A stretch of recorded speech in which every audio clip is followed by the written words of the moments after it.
The transmission mechanics of oral traditions in unwritten cultures relied not upon the rigid permanence of ink and stone, but upon the living breath of generations, woven into sacred songlines that mapped invisible pathways across continents and centuries.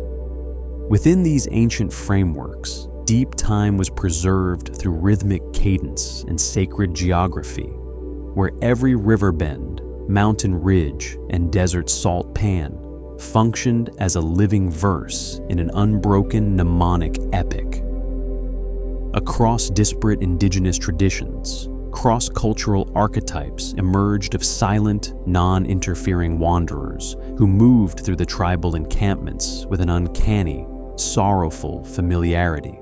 as though they were revisiting a home they had lost countless ages ago. They carried no baggage, sought no shelter, and partook sparingly in communal fires, possessing an innate knowledge of tribal customs and ancestral lineages that left village elders humbled and searching for words. Remote communities nestled deep within the Amazonian basin and across the frozen expanses of Siberia whispered identical accounts of these solitary strangers whose skin shimmered under the moonlight with a faint, iridescent luminescence, a subtle bioluminescent glow that betrayed an origin far stranger than the surrounding forests or tundra. The emotional baseline of these early encounters was forged from a complex alchemy of profound reverence, an instinctive ancestral recognition that tugged at the edges of tribal memory, and an unsettling dread that whispered of forces beyond the comprehension of the waking world. These encounters left an indelible mark on the oral histories of the lands, preserved in hushed tones around dying embers as the memory of visitors who came from the stars only to walk the earth in quiet, sorrowful pilgrimage, bearing the silent burden of a lineage stretching backward and forward across infinite horizons. The fragile threads of these oral histories stretch back across the millennia, binding modern thought to the quiet, persistent memories of those who walked the wilderness long before the dawn of written history. The shimmering wanderers did not seek to alter the course of human development, nor did they offer gifts of advanced technology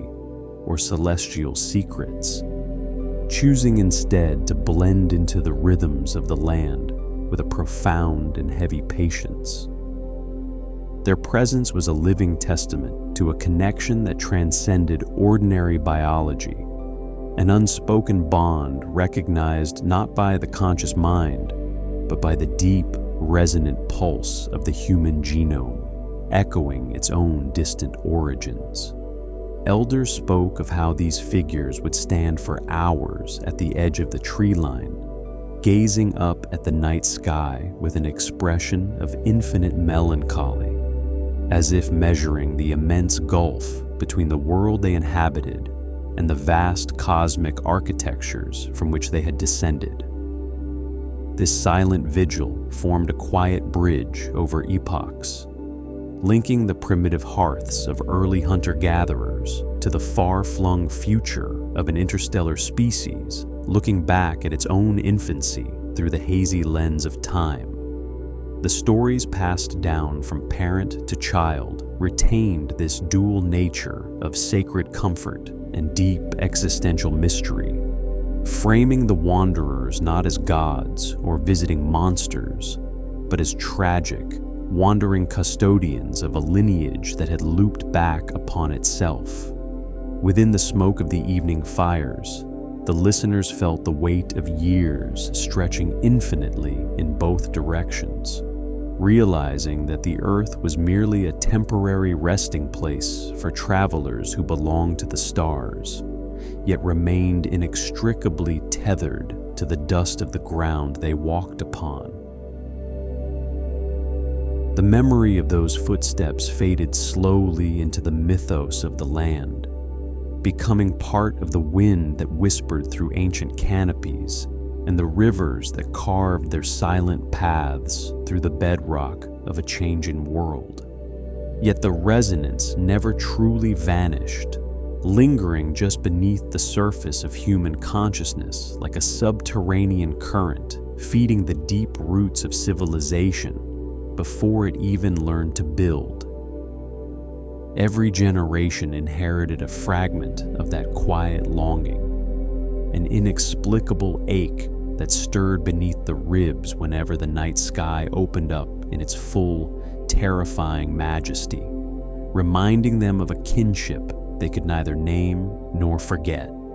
The wanderers eventually ceased their vigils as the world grew crowded with cities, and the noise of industry drowned out the ancient frequencies of the earth,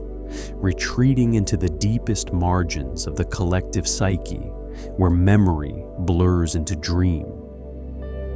But the architecture of human perception had already been permanently altered by their passage, shaped by the subtle realization that we were never entirely alone in our isolation, even when surrounded by the vast, unpeopled wilderness of an unwritten planet. Those who watch from the shadows of time are simply ourselves, moving backward through the twilight of our own history, keeping a quiet watch over the fragile dawn of a species that has not yet learned what it means to remember the future.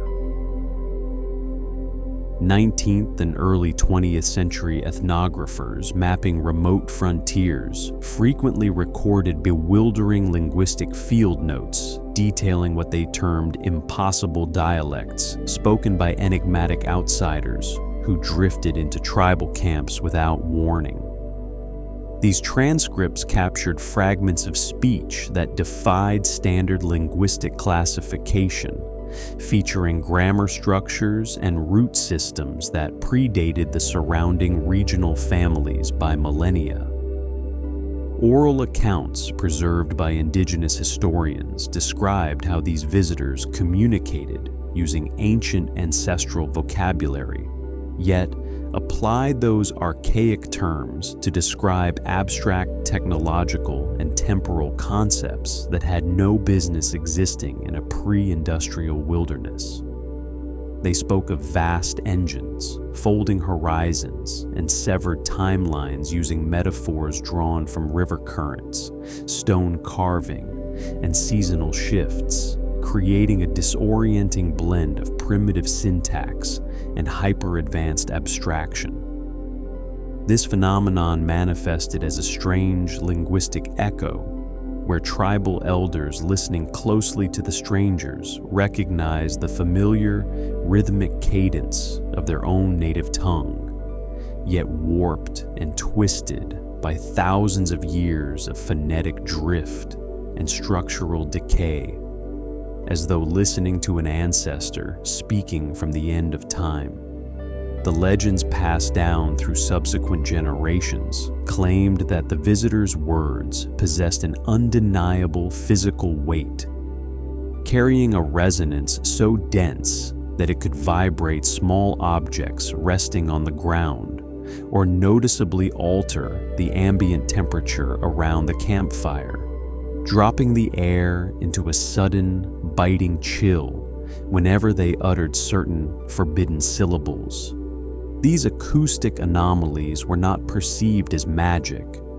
but as the friction of a future language forcing itself through the narrow, inadequate channel of ancient vocal cords, leaving listeners with a profound ringing in their ears and a haunting sense that the very air around them had been permanently scarred by the utterance. The acoustic shock of those encounters lingered in the valleys long after the strangers had vanished back into the mist, altering the way local communities understood the boundaries of human speech. Elders would often spend long nights sitting by the cooling embers, trying to replicate the impossible inflections they had heard, only to find their throats aching and their breath failing under the impossible density of the syntax. It was as if the language belonged to a biology shaped by higher pressures and vaster velocities, requiring an exertion that traditional human anatomy could barely sustain without fracturing. The words acted as keys, turning in locks that had not yet been built, vibrating against the hidden architecture of the mind and awakening dormant layers of cognition that lay buried beneath generations of simple survival. Those who heard the full resonance of the speech often reported a strange shifting behind their eyes, fleeting visions of metal towers piercing storm clouds and rivers of light flowing through empty, silent voids where no stars had ever burned. These residual impressions became embedded in the sacred poetry of the tribes, recited in low, reverent tones during winter solstice rituals to honor the shadow speakers who came from the end of days to whisper reminders into the cradle of human history. The poetry itself became an anchor against the terrifying drift of forgetting, preserving the precise syllable combinations, even when their original meanings had long since eroded into pure mystery. Young initiates chosen to carry the lineage were made to memorize the phonetic sequences with absolute precision, forbidden from altering a single consonant or vowel under threat of severing the invisible thread that tied the tribe to the sky. They chanted these sequences in total darkness, feeling the vibration resonate in their chests like a distant drumbeat pulsing from beneath the crust of the earth. This unbroken transmission of sound created a living archive that survived the rise and fall of empires, carrying the encrypted memories of an interstellar civilization across the turbulent ocean of human prehistory. The wanderers may have departed, leaving behind only footprints in the dust and the lingering frost of their speech. But their linguistic architecture remained embedded within the human throat, like a dormant seed waiting for the right season to germinate. Each iteration of the chant was a subtle calibration, aligning the primitive vocal apparatus with the higher frequencies of a future reality, ensuring that the legacy of the species would never truly be lost to the silent expanses of the void. Indigenous accounts preserved across generations detailed descriptions of the visitors' anatomy that set them entirely apart from ordinary humanity, noting slender frames marked by elongated fingers that moved with unnatural precision. Observers spoke of translucent vascular structures visible beneath pale, paper-thin skin, carrying fluids that shimmered with a faint, bioluminescent pulse rather than the thick red current of mammalian blood. Embedded directly into the flesh were vestigial technological implants, metallic nodes and faint geometric tracings fused seamlessly with bone and muscle, glowing with a subdued dying amber light that suggested systems long dormant or running on exhausted reserves. Tribal medicine men and women developed specialized medicinal rituals specifically to treat or interact with these fragile, highly sensitive beings, utilizing rare mountain herbs, heavy smoke baths, and cooling clay poultices in desperate attempts to soothe skin that blistered and burned simply from exposure to unfiltered sunlight and raw atmospheric pollutants. Strict sacred taboos were swiftly established around touching or housing the visitors, who appeared profoundly vulnerable to the raw pathogens, coarse textures, and heavy gravity of contemporary Earth, requiring isolated shelters lined with soft moss and kept at meticulously regulated temperatures. Oral histories recount moments when the wanderers shed garments that bore no resemblance to animal skins, sinew, or woven cloth, instead dissolving or solidifying into material that behaved like woven light or fluid-state polymers, flowing over their limbs like liquid mercury before hardening into flexible armor at a mere thought. These fragile apparitions move through the primeval settlements like delicate glass structures navigating a stone quarry, perpetually shielding themselves from an environment that threatened to overwhelm their highly refined physiology at every turn, leaving their hosts with a crushing sense of protective responsibility toward beings who possessed the knowledge of the cosmos, yet lacked the armor to withstand a passing storm. The protective enclosures constructed by the tribal healers became sanctuaries of quiet tension, where the air was kept heavy with medicinal resins, and the sounds of the outside world were muted by layers of woven reed and hides. Within these dim spaces, the visitors rested their frail frames, their breathing shallow and uneven as they struggled to process the heavy, unfiltered atmosphere that pressed against their lungs like lead. The medicine men watched over them through the long, silent hours, applying cooling poultices to skin that threatened to dissolve under the strain of an incompatible ecosystem, feeling the faint, erratic pulse of synthetic pathways beneath the pale surface. There was no sense of conquest or divine authority in their demeanor,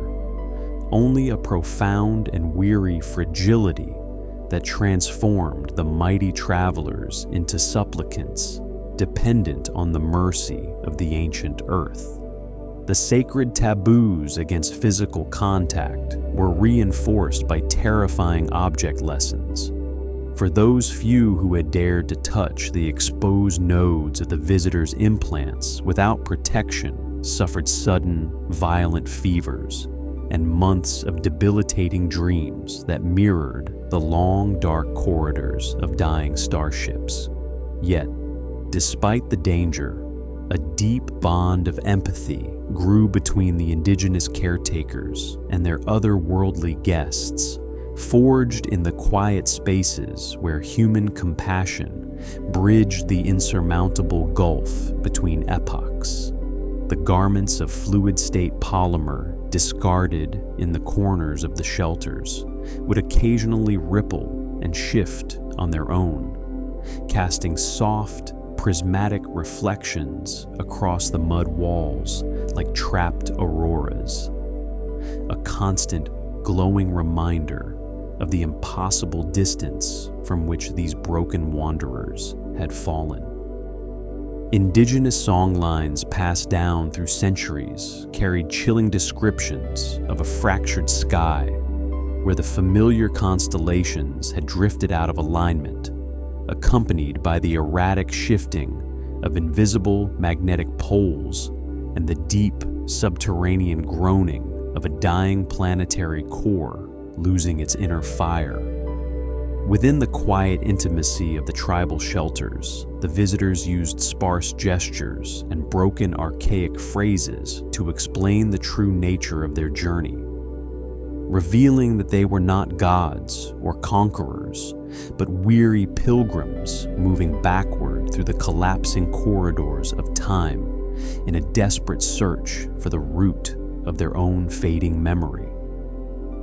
They described an epoch where the stellar engines had gone dark and the galaxies had drifted beyond the horizon of sight, leaving their civilization stranded in a perpetual, cooling twilight with nothing left to anchor their identity against the encroaching void. This exposed the profound paradox of their temporal tourism, for they were bound by absolute cosmic laws that forbade them from altering a single grain of history. Yet, an overwhelming existential compulsion drove them to seek out this primeval cradle simply to bear witness to the moment they were still whole. When tribal elders shared their traditional creation myths, stories of the earth being shaped from the primordial mud by benevolent sky ancestors, the visitors listened with a quiet, devastating sorrow, knowing that the poetic visions of the shamans were actually fragmented, romanticized echoes of a cold, scientific reality involving deep future planetary decay, atmospheric collapse, and the final, lonely evaporation of an exhausted world. The realization hung heavy in the smoke of the hearth fires, casting a shadow of profound melancholy over both the hosts and their exhausted guests. The elders understood that the grand tapestries of their mythology were not mere fantasies spun to comfort children in the dark,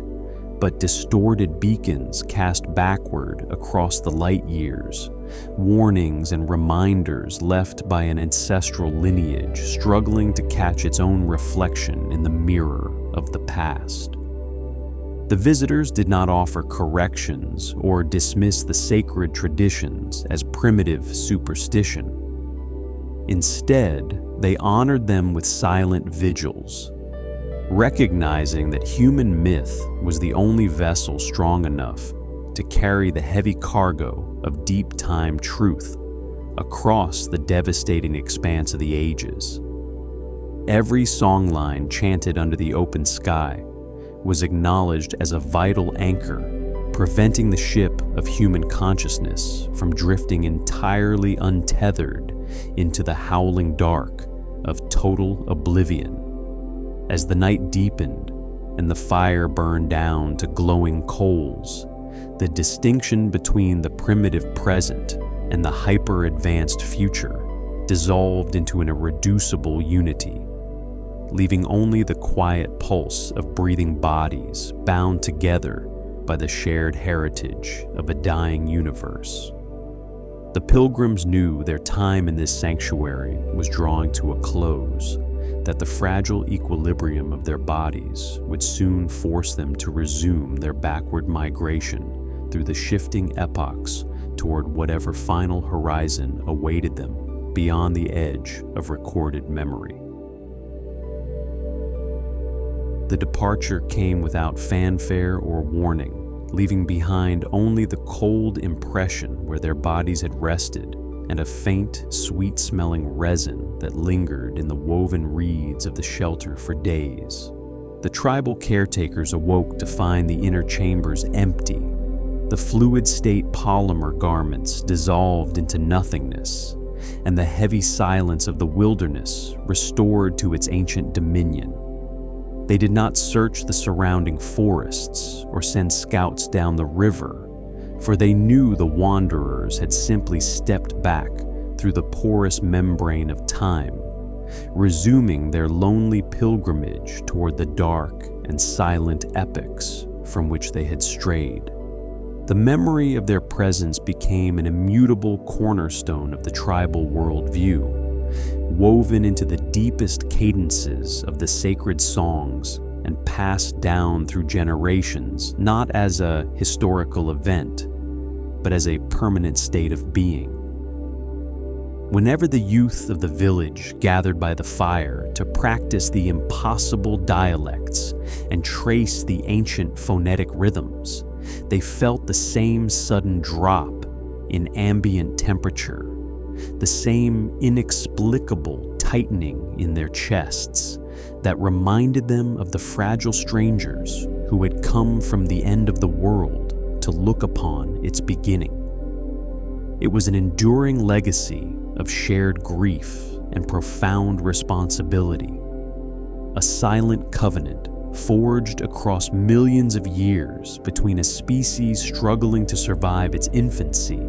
and the exhausted descendants who looked back across the abyss with a love that transcended time itself, knowing that every footstep they took on the primal earth was an echo of a journey that had already been written in the stars.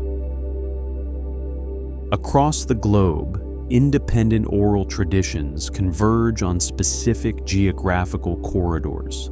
from the dense, fog-shrouded interior of New Guinea to the windswept high plateaus of the Andes, where the fabric of local space and time was said to wear perilously thin. Indigenous elders spoke of these threshold zones as places where the wind smelled of ozone and cold iron, and where the boundary between the living earth and the silent future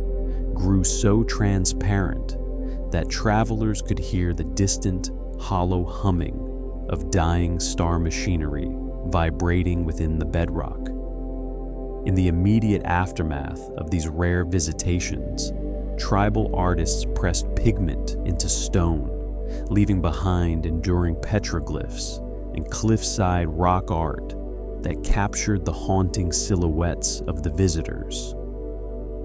These archaic carvings depicted slender, elongated figures crowned with shimmering halos of light and intricate geometric star maps that detailed orbital alignments completely unknown to contemporary astronomy, serving as permanent signposts marking where the future had briefly touched the past. Yet, these encounters were not without consequence for the human communities that harbored the pilgrims. Historical accounts and fragmented oral legends record the unsettling disappearance of young initiates who, drawn by an irresistible magnetic resonance, followed the strangers into the morning mist and vanished from their villages for generations. When, on exceedingly rare occasions, some of these missing individuals drifted back across the threshold, they returned entirely unaged by the decades that had elapsed at home, bearing eyes widened by the silent majesty of the deep future, and minds fractured by the sheer velocity of cosmic time, having experienced lifetimes of wandering while only seconds had ticked away in the valleys of their birth. To honor these volatile crossings and guard the fragile boundaries between epochs, ancient communities engineered monumental ceremonial structures with precise astronomical alignments. Megalithic circles, stepped plazas, and subterranean stone vaults were deliberately positioned along these temporal fault lines, built not merely for seasonal worship, but as architectural anchors designed to stabilize the shifting earth and commemorate the fleeting melancholy touch of travelers who had crossed an unimaginable abyss just to look upon the cradle of their ancestry one last time. These massive stone thresholds stood as silent testaments to an impossible commerce, locking the memory of the wanderers into the physical bones of the landscape. Over the centuries, as civilizations rose and fell across the plateaus and river valleys, the true purpose of the megaliths eroded into pure ritual, their stone alignments treated as crude calendars for planting and harvest rather than the temporal stabilization grids they had originally been engineered to mimic. Yet, the physical architecture retained its latent charge. Those rare individuals who pressed their palms against the ancient basalt during moments of atmospheric pressure, Drop could still feel the faint, rhythmic pulse of a distant horizon humming beneath their skin. It was a lingering heartbeat left behind by the pilgrims, a reminder that the boundary between the dawn of humanity and its final fading twilight was never truly absolute, but merely a thin membrane waiting waiting for the right frequency to resonate once more across the dark and silent expanses of the void. As the centuries ground forward and the stone alignment slowly sank deeper into the reclamation of moss and root, the memory of the visitors hardened into myth, whispered around hearth fires as the legend of the Long Walkers. Yet, the genetic and linguistic ghost they left behind refused to fade. In the hidden valleys where the ancient dialects were still guarded with jealous care, children occasionally spoke in fluid, crystalline cadences that caused water in open vessels to ripple with concentric rings of frost, unconscious echoes of an archaic physiology that time could not entirely scrub from the human instrument. The descendants of those who had sheltered the pilgrims lived with a quiet, generational vigilance, knowing instinctively that they were the keepers of a fragile inheritance. They watched the stars not with the ambition of conquerors, but with the solemn attentiveness of watchmen stationed on a dark shore, waiting for the night the sky might fracture once more, and the cold, silent wanderers would return from the end of all things to walk among the living earth. Within the deepest layers of traditional shamanic vision quests, the visitors were never elevated to the status of immortal deities or capricious sky gods. Instead, tribal mystics incorporated the people from the end of time into their sacred pantheons as tragic hyper-ancestors, broken kin who had traveled backward through the grand turning of the world, carrying the crushing weight of a ruined future. During altered states induced by fasting, rhythmic chanting, and sacred botanicals, shamans descended into the dark underbelly of the spirit world, not to petition for rain or victory and hunt, but to commune with these sorrowful phantoms, learning to view human history not as a triumphant ladder of progress, but as a fragile, finite spark burning in an infinite, cooling dark. This intimate spiritual reckoning demanded the creation of secret custodial duties. Selected bloodlines passed down strict, unbroken oaths from generation to generation, binding themselves to protect the memory of the future from an outside world they knew would eventually arrive. A modern civilization driven by utility, extraction, and disbelief that would either exploit the ancient lore as novelty or dismiss it as primitive superstition. These keepers guarded sacred bundles containing fragments of fused glass, unexplainable metallic filaments left behind in the soil, and phonetic ciphers whispered in the dark, treating these relics with a fierce, protective secrecy that outlasted tribal migrations and shifting borders. This profound custodianship was rooted in a fundamental philosophical collision regarding the nature of time itself. While Western historical frameworks viewed time as a rigid, linear arrow, driving relentlessly forward toward inevitable conquest and accumulation, indigenous worldviews operated on a vast, breathing cyclicality where past, present, and future coiled together like serpents in a den. To these ancient communities, the arrival of the visitors was not an impossible violation of chronology, but a natural folding of the great cosmic wheel, where the end of the line met its own messy, radiant beginning. Tragically, this living bridge across the epochs was systematically fractured by the relentless tide of colonial expansion. As industrial frontiers pushed into remote high plateaus and dense interior rainforests, the communities holding the final keys to the lore were devastated by introduced diseases, forced displacement, and systematic cultural erasure. Elders who carried the exact intonations of the visitor's language passed away without initiates to receive the burden, and sacred sites were dynamited to clear paths for steel and stone. With the silencing of these oral archives, humanity lost its most direct, visceral connection to its deep future reflection, leaving the memory of the long walkers to dissolve from living tribal truth into the silent, unreachable strata of deep time. Despite the relentless erasure brought by industrial expansion, fragments of the lore survived like dormant spores buried deep beneath the asphalt and concrete of the modern world. In remote archives tucked away in the margins of colonial missionary journals and forgotten ethnographic surveys, phonetic transcriptions of the impossible dialects still lay waiting, preserved in ink that had faded to the color of dried bone. Modern linguists stumbling upon these eccentric notations often dismiss them as glossolalia or the fevered scribblings of isolated minds,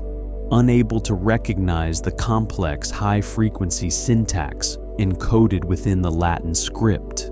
Yet, every so often, an audio recording captured in the mid-20th century of a dying tribal elder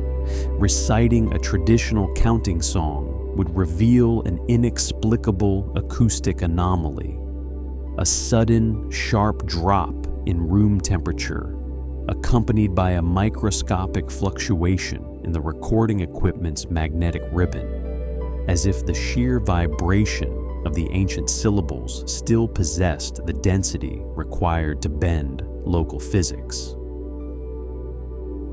This persistent haunting of the modern record suggests that the legacy of the long walkers cannot be entirely unstitched from the fabric of human reality.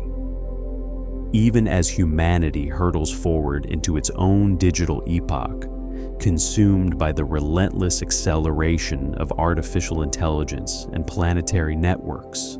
the silent baseline of the deep future hums just beneath the noise. The descendants of the ancient keepers, scattered into urban diasporas and disconnected from their ancestral lands, occasionally experience sudden, unbidden flashes of profound cold and an overwhelming melancholic nostalgia for a home they have never known, a genetic echo of the time when their forebears stood in the firelight, holding vigil for the broken pilgrims who had traveled backward across the dark to remember what it meant to be whole. There is a profound and haunting irony in how humanity attempts to anchor its existence against the void. We entrust our deepest truths to the spoken word, the most fragile medium available to us, carried entirely on the fleeting vibration of human breath, easily scattered by a gust of wind or swallowed by the quiet passage of decades. Yet, these delicate utterances were pitted directly against the permanent, absolute silence of an expanding, cooling universe, where galaxies drift apart into lightless isolation. The custodians of the ancient lore understood this cosmic disparity intimately. They knew that their voices were ephemeral sparks in a vast, indifferent dark, which made the meticulous, generational preservation of the visitor's phonetic architecture all the more miraculous. Every time an elder taught a young initiate the exact cadence of the future, they were launching a microscopic act of defiance against entropy itself, proving that a syllable shaped in the human throat could briefly rival the endurance of stone. This relentless preservation forces a deeper question regarding the psychological and cosmic necessity of myth. Whether these extraordinary encounters represent literal, physical displacement across the seams of time, or are instead a manifestation of deep human intuition, an innate subconscious awareness of our ultimate destination, matters little in the grand architecture of meaning. Whether flesh and blood pilgrims from a dying future actually walked among our ancestors, or whether the human psyche simply carved out a narrative vessel to house its terror and longing for the end of things, the truth remains unchanged. Myth serves as the mind's way of mapping the unmappable. It is the bridge we construct across the chasm of deep time, allowing us to converse with our descendants and our progenitors alike, translating the cold, terrifying equations of cosmic decay into a language of sorrow, kinship, and enduring responsibility. It is to the indigenous elders and cultural keepers that history owes its quietest and most profound debt. These anonymous guardians stood firm against the relentless erosion of time, colonial devastation, and the modern world's aggressive march toward homogenization. Armed only with memory, song, and an unyielding commitment to truth, they sheltered the legacy of the future within their communities at immense personal and cultural cost. They bore the weight of impossible knowledge without seeking power or profit, acting as humble stewards of a memory that belonged not just to their specific lineage, but to the entirety of human consciousness. Long after their names have been washed from the earth, their vigilance remains the single greatest monument to our species' capacity for empathy across epochs. A stubborn refusal to let the light of understanding go out in the dark. Today, that legacy dissolves back into the enduring quiet of the wilderness. In remote valleys where the forest reclaims the ancient ceremonial stones and the wind sighs through the high mountain passes, the echoes of tomorrow still linger in the cadence of the surviving languages. If one listens closely to the rustle of leaves or the steady, rhythmic flow of an ancient river, the acoustic ghost of the long walkers can still be sensed, humming just beneath the threshold of hearing. The universe continues its slow, majestic expansion toward the cold quietude of the end. But within the intricate geometry of human speech, the future has already found a home, whispering softly of where we began and where we must inevitably return. The fire has long since turned to pale gray ash, the stones of the hearth grown cold in the damp mountain air. Yet, in the stillness that follows the telling, something remains suspended in the space between the trees. A faint, iridescent shimmer, fleeting as breath on winter glass, before dissolving entirely into the dark. The path back from the edge of time is always steep, requiring us to leave the high ridges and return to the lowlands, to the rush of our own hurried century and the neon pulse of our cities. But the silence of the wilderness follows us down. It settles in the marrow, a persistent reminder of the long walk home. We carry the cadence of the future in our throats, whether we remember the words or not. And somewhere out there, in the quiet expanse between the stars, the pilgrims continue their lonely backward journey, ever searching for the spark that first gave them life, waiting for the moment when the circle closes and the end finally touches the beginning.